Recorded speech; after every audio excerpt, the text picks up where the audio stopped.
नमस्कार शिक्षक मित्रांनो, आजपासून आझाद मैदानात विनाअनुदानित तसेच अंशतः अनुदानित शिक्षकांचा महाएल्गार। आपल्या पोटाच्या भाकरीसाठी मैदानात उतरले हजारोच्या संख्येने शिक्षक। तसेच यावेळी ज्ञानेशभाई चव्हाण यांनी शिक्षकांना केले मार्गदर्शन। आपण जर नवीन असाल तर आझाद मैदानातील प्रत्येक अपडेट आपल्यापर्यंत पोहोचण्यासाठी आत्ताच प्रहार न्यूज या यूट्यूब चॅनलला लाईक आणि सबस्क्राईब करायला विसरू नका। पाहूया संपूर्ण बातमी। समन्वय संघाचं हे महाएल्गार आंदोलन आज आपण सुरू करतोय। आपली जी मागणी आहे विना तथा अंशतः अनुदानित शाळेतील शिक्षक तथा शिक्षकेतर कर्मचाऱ्यांना 15 नोव्हेंबर 2011 व 4 जून 2014च्या शासन आदेशातील जे धोरण आहे, ज्या तरतुदी आहे त्या सरसकट सर्व पात्र शाळांना लागू करून सर्व पात्र शाळांना हक्काचं 100% अनुदान द्यावं, त्या एकमेव मागणी घेऊन शिक्षक समन्वय संघ या महाएल्गार आंदोलन 2 च्या मार्फत आज शिक्षक या आझाद मैदानावर या ठिकाणी येऊन बसले आहेत। महाराष्ट्राच्या कानाकोपऱ्यातून आपण सर्वजण या ठिकाणी आलात, त्याबद्दल शिक्षक समन्वय संघाच्या वतीने पुन्हा एकदा आपल्या सर्वांचं मी या ठिकाणी अभिनंदन करतोय। अभिनंदन करत असताना मी मुद्दामून आजच्या पहिल्याच दिवशी आपल्या सर्वांची हाजरी घेऊ इच्छितोय।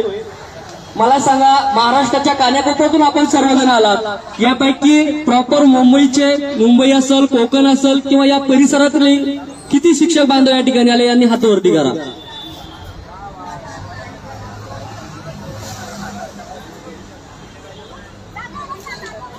धन्यवाद। शेळके सरची बाजू जरा बऱ्यापैकी जमेची आज हरकत नाही, त्याबद्दल शेळके सरचं मी शिक्षक समन्वय संघाच्या वतीने अभिनंदन करीन की आपले जास्तीत जास्त बांधव आणले। पण हा जो जोर आहे आदरणीय शेळके सर, की ही ताकद तुम्हाला पुन्हा वाढवणं आहे, कारण उर्वरित महाराष्ट्रातील जे बांधव आहे हे मोठ्या संख्येने 6 तारखेच्या नंतर या ठिकाणी उतरणार आहेत। महाराष्ट्राच्या कानाकोपऱ्यातून येणारे हे सर्व बांधव, कारण तुम्हा सर्वांना माहित आहे आजपासून शालेय स्तरावर आपल्या परीक्षा सुरू झाल्यात आणि परीक्षा आपले मुलं वाऱ्यावर सोडून येणारे आपले शिक्षक बांधव नाही, त्यामुळे 6 तारखेपर्यंत हा किल्ला लढवण्याची जबाबदारी खरं तर मुंबई विभागाची आहे, कोकण विभागाची आहे, कारण आपल्या शाळा ह्या 12-1 वाजेपर्यंत पूर्ण होतात आणि त्यानंतर आपण सर्वांनी आज तुम्ही जे काय बांधव या ठिकाणी आलात, आपणा सर्वांना मी शिक्षक समन्वय संघाच्या वतीने नम्र विनंती करतो की आपण सर्वांनी आज घरी गेल्यानंतर जे काय बांधव आता घरी असतील आपल्या परिसरातील, आपल्या जिल्ह्यातील, या सर्वांना त्या सर्व शाळेतील सर्व बांधवांना फोन करा आणि येत्या 6-7 तारखेपर्यंत हा किल्ला, हा गड तुम्हाला राखायचा आहे। विशेषतः आज पहिल्याच दिवशी या ठिकाणी महिला भगिनी खूप मोठ्या प्रमाणात आल्यात, त्या सर्व महिला भगिनींचं सुद्धा मी मनापासून या ठिकाणी अभिनंदन करतोय की आपण या ठिकाणी आम्ही जी हाक दिली गेल्या 1 महिन्यापासून या महाएल्गार आंदोलनाची हाक देणं महाराष्ट्रभर सुरू आहे। हे महाएल्गार आंदोलनाची सुरुवात, याची जी काय निवेदन आहे ते निवेदन महाराष्ट्रभर बैठक घेऊन आपण या ठिकाणी केलं। या बैठकीसाठी अनेक विभागामध्ये खऱ्या अर्थाने खूप चांगल्या पद्धतीने खूप मोठ्या आणि यशस्वी बैठकी झाल्यात। या बैठकीमधून खूप चांगल्या पद्धतीने तुम्ही प्रतिसाद दिलात आणि मला 100% आशा आहे येत्या 6 तारखेपासून 6 असेल 8 असेल की महाराष्ट्रातील मोठ्या संख्येने शिक्षक बांधव मुंबईकडे येणार आहेत, कारण ही आपली आता कर्मभूमी आहे, हीच आपली युद्धभूमी आहे आणि खऱ्या अर्थाने हेच मैदान आपल्याला 100% हक्काचं अनुदान आता मिळवून देणार आहेत आणि यासाठी ही लढाई जिंकायसाठी आपल्या सर्वांना मोठ्या ताकदीने, मोठ्या संख्येने मुंबईला यावं लागणार आहे। मुंबईची वारी पुन्हा एकदा आपल्या सर्वांना करावं लागणार आहे, कारण ही मुंबईची वारी जेव्हापासून आपण या विना अनुदानित कलंकामध्ये आलो, विना अनुदानित हा कलंक तुमच्या सर्वांच्या डोक्यावर तत्कालीन सरकारने मारल्या, तो कलंक पुसण्यासाठी, तो कलंक कायमचा पुसण्यासाठी तुम्हाला या वाऱ्या करावंच लागणार आहेत।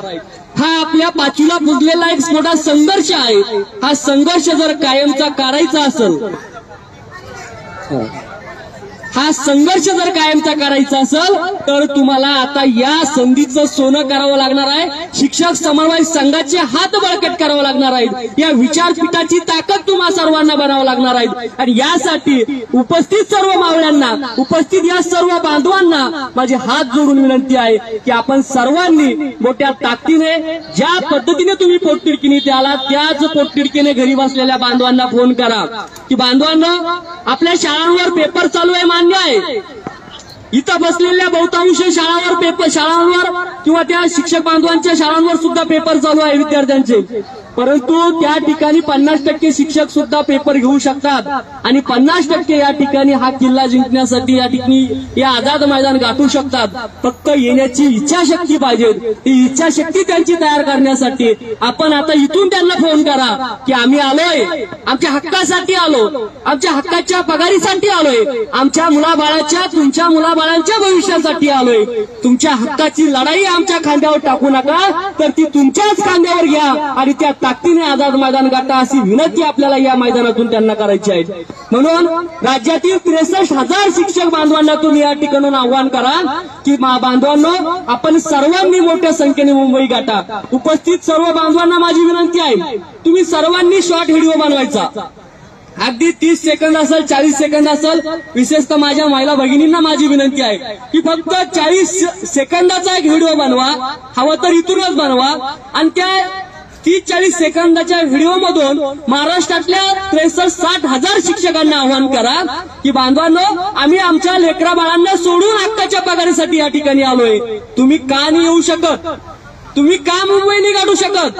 अरे एक महिला असून जर आम्ही या ठिकाणी सगळ्या वेदना, सगळे कष्ट, सगळे कामं बाजूला ठेवून जर येऊ शकतो, तर तुम्ही या ठिकाणी 100% आणखीन या समन्वय संघाचे हात बळकट करायसाठी यायलाच पाहिजेत. तुम्हा सर्वांना माहित आहे की शिक्षक समन्वय संघाला कुणाच्या निमंत्रणाची गरज नाहीये. मी मगाशी अनेक वेळा आपण सांगितलेलं आहे, या समन्वय संघाचा एक मित्र वाक्यच आहे की अधिकार के लड़ाई में निमंत्रण भेजे नहीं जाते, जिसका जमीर जिंदा है वो खुद मैदान में आते हैं. या पद्धतीने आपल्याला या मैदानात उतरायचं आहे. कुणाच्याही निमंत्रणाची वाट पाहू नका. मला या समन्वयकांनी फोन केला नाही, मला दीपक कुलकर्णींनी फोन नाही केला, मला अनिल परदेशींनी फोन नाही केला, मला ज्ञानेश चव्हाणनी फोन नाही केला, मला शेळके सरचा अजून फोन नाही आला. मी कसं मुंबई उतरून जाऊ? बांधवांनो, फोनची वाट पाहू नका, कारण ही लढाई आपली आहे, ही लढाई तुमच्या सर्वांची आहे. याच्यातून फायदा तुम्हा सर्वांना होणार आहे. जी वाढ होणार आहे, जो पगार वाढणार आहे, याचा प्रत्यक्ष लाभार्थी तुम्ही सर्वजण आहात. म्हणून वाट बघायची कुणाची? ही काही राजकीय सभा नाहीये, हे काही राजकीय आंदोलन नाहीये की यांची संख्या वाढवली म्हणून एखाद्या नेत्याचा फायदा होईल, एखादा मंत्री होईल, एखाद्याला काहीतरी मोठं प्रोजेक्ट मिळेल म्हणून आपण कायला गर्दी करायची, हा उद्देश नाही. बांधवांनो, ही गर्दी जर तुम्ही बनवली तर खऱ्या अर्थाने तुम्हाला त्याचं परतफेड एक मोठ्या ताकदीने आणि मोठ्या संख्येने तुम्हाला त्या ठिकाणी मिळणार आहे. ती परतफेड जर तुम्हाला तुमच्या पदरामध्ये पाडून घ्यायची असेल, खऱ्या अर्थाने तुम्हाला तुमची ही दिवाळी तुमच्या लेकरा बाळासह समवेत गोड करायची असेल, साजरा करायची असेल, तर तत्पूर्वी आपली ताकद वाढली पाहिजे. त्याही पूर्वी आपण मोठ्या संख्येने मैदानात आलो पाहिजे. आजच्या या शिक्षक समन्वय संघाच्या या नियोजनासाठी महाराष्ट्रभरातून अनेक जण मदत करत आहेत. कोणी स्वतः सक्रिय सहभाग घेत आहेत, तर कोणी वेगवेगळी पद्धतीने जबाबदारी आपल्या खांद्यावर घेत आहेत. कोणी आर्थिक स्वरूपात मदत करत आहेत की आमच्या शाळेच्या वतीने या पद्धतीने आमचे 10-20 रुपये तुम्हाला असू द्या आणि तुम्ही त्या ठिकाणी जी काय ताकद लागत असेल ती ताकद लावा. मी त्या सर्व महाराष्ट्राच्या बांधवांचे सुद्धा आभार व्यक्त करीन. पण बांधवांना फक्त आर्थिक तरतूद दिली म्हणजे जबाबदारी संपली अशी नाही. आम्हाला तुमचे डोके सुद्धा या ठिकाणी हवे आहेत. एखाद्या शाळेने 1000-1500 मदत केली असेल म्हणजे तुम्ही खूप मोठी जबाबदारी, त्या जबाबदारीतून पळ काढू नका किंवा तुम्ही उपकार केले असं समजू नका. बांधवांनो, शिक्षक समन्वय संघ हे एक विचारपीठ आहे आणि हे तुमच्या सर्वांचं हक्काचं व्यासपीठ आहे. त्यामुळे ह्या व्यासपीठाची ताकद जर बनायचं असेल तर तुम्ही सर्वांनी इथं डोकं लावणं, इथं तुमची उपस्थिती दाखवणं ही अत्यंत गरजेची आहे. आजच्या या बैठकी, या शिक्षक समन्वय संघाच्या आंदोलनासाठी आमच्या छत्रपती संभाजीनगर जिल्ह्यातील वैजापूर तालुक्यातील आमच्या त्या ठिकाणचे जे काही समन्वयक बांधव होते, त्या सर्व तालुक्यातील समन्वयक बांधव एकत्र आले. शाळा टू शाळा त्यांनी भेटी घेतल्या, सर्वांना आपल्या त्या निमंत्रण पत्रिका दिल्या आणि हे करत असताना त्यांनी ठरवलं की आपल्या या शिक्षक समन्वय संघाच्या या महाएल्गार आंदोलनामध्ये आपल्या तालुक्याचं काहीतरी योगदान असलं पाहिजे. म्हणून त्यांनी या ठिकाणी आपण ज्या चटईवर बसलो बांधवांनो, त्या चटईची व्यवस्था त्या वैजापूर तालुक्यातील शिक्षक बांधवांनी केली. त्यांच्यासाठी जोरदार टाळ्या वाजवायचा. अतिशय मोठमोठ्या अशा 2 चटया त्यांनी केल्या आणि बोलता त्यांनी परत सांगितलं की सर, संख्या जर जास्त वाढली तर आम्ही पुन्हा 2 चटया अशा लंबल्या 12 बाय 150 मीटरच्या अशा पद्धतीच्या मोठ्या चटयाची व्यवस्था पुन्हा करणार आहोत. खरंच अशा पद्धतीची जबाबदारी स्वयंप्रेरणेने सांगितल्याने म्हणजे कुणी न सांगता, आम्ही कुणी त्यांना सांगितलं नव्हतं ना, दीपक कुलकर्णीने सांगितलं होतं ना आम्ही सांगितलं होतं, कुणाचाही त्यांना फोन केला नव्हता, पण त्यांच्यामधलं ते दायित्व जिवंत झालंय. त्यांना असं वाटलं की आपणही शिक्षक समन्वय संघाचा एक भाग आहोत, आपणही काहीतरी केलं पाहिजे. आणि स्वयंप्रेरणेने त्यांनी सांगितलं की सर आम्ही एक लढा निधी गोळा केला, पण हा लढा निधी गोळा करत असताना आम्ही असं ठरवलंय की आता आपण इथूनच काहीतरी त्या ठिकाणी मदत घेऊन जाऊ. आम्ही त्यांना सांगितलं की सर तुम्हाला जे योग्य वाटत असेल, ज्या अडचणी आपल्याला तिथं प्रामुख्याने भासतात त्या अडचणीसाठी तुम्ही नियोजन करा. आणि सगळ्यात मोठी अडचण आपल्याला बसण्यासाठीची असती, त्या बसण्यासाठीच्या चटईची व्यवस्था खऱ्या अर्थाने त्या वैजापूर तालुक्यातील त्या सर्व माझ्या बांधवांनी केली. मी मनापासून शिक्षक समन्वय संघाच्या वतीने महाराष्ट्रातील 60,000 शिक्षक बांधवांच्या वतीने त्या सर्व बांधवांचं, त्या सर्व मावळ्यांचं अभिनंदन करतो आणि मनापासून आभार व्यक्त करतो की बांधवांनो खूप चांगल्या पद्धतीने तुम्ही या स्वयंप्रेरणेने या आंदोलनाचे भाग झालात, या आंदोलनामध्ये सहभागी झालात आणि फुलला फुलाची पाकळी योगदान देऊन जे जे काम आपल्या वाट्याला येईल ते काम स्वयंप्रेरणेने आपण करत आहात. बांधवांनो अशाच पद्धतीने महाराष्ट्रातील प्रत्येक जिल्ह्यामध्ये आपण सर्वांनी नियोजन करायला पाहिजे, कारण हे आंदोलनामध्ये ना नेता आहे ना नेतृत्व आहे. तुम्ही सर्वजण या ठिकाणी नेतृत्व करणार आहे, तुम्ही सर्वजण या ठिकाणी सगळे नेते आहात, सगळे समन्वयक आहात, त्यामुळे इथं कोणी लहान मोठं नाही आहे. आपल्याला सर्वांना हे आंदोलन आपल्या खांद्यावर घ्यायचं आहे आणि हा लढा अतिशय तीव्र करून शांततेच्या मार्गाने अतिशय तीव्र करून शासनापर्यंत आपली झग पोहोचायची, आपला आवाज पोहोचवायचा. आणि त्यासाठी गरज आहे तुमच्या जास्तीत जास्त उपस्थितीची, जास्तीत जास्त संख्येची. म्हणून अपेक्षा आहे बांधवांनो आपण सर्वांनी या आंदोलनामध्ये मोठ्या संख्येने उपस्थित होण्यासाठी, महाराष्ट्रातले जे काही घरी बसलेले अजून आहेत, ठीक आहे पहिला दिवस होता समजू शकतो, अजून काही आता एक आंदोलन चालू आहे महाराष्ट्रभर, मराठा आरक्षणाचं एक मोठं आंदोलन पेटलेलं आहे आणि त्यामुळं बहुतांश जिल्ह्यामध्ये बसेस बंद आहेत. त्या बंदचा फटका आपल्या बांधवांना बसलाय हेही आपण समजू शकतो. पण माझी बांधवांना विनंती आहे, बांधवांनो आपण मिळेल त्या साधनाने, मिळेल त्या वाहनाने जे काही तुम्हाला भेटल, आपलं रेल्वे स्टेशन गाठा, कारण रेल्वे चालू आहे, रेल्वे कुठेही महाराष्ट्रात बंद नाही, रेल्वे स्टेशन गाठा आणि पहिला जी काही रेल्वे असेल त्या रेल्वेने आझाद मैदान मुंबई गाठा. कारण या ठिकाणी बसलेले जे काही उपस्थित बांधव आहेत यांची ताकद तुम्ही बनवा, यांची ताकद कमी होऊ देऊ नका. नाहीतर इथं बसलेले आज 100 लोक 50-60 लोक तुम्ही आहात, तुम्ही असं माणसाला संध्याकाळी काही खरं दिसत नाही, आम्ही काय 50-60 जण जमा झालो. बांधवांनो इतिहास हे एका दिवसात घडत नाहीये. ज्या वेळेस मागचं आंदोलन आम्ही सुरू केलं होतं पहिल्या दिवशी फक्त 60 लोक उपस्थित होते.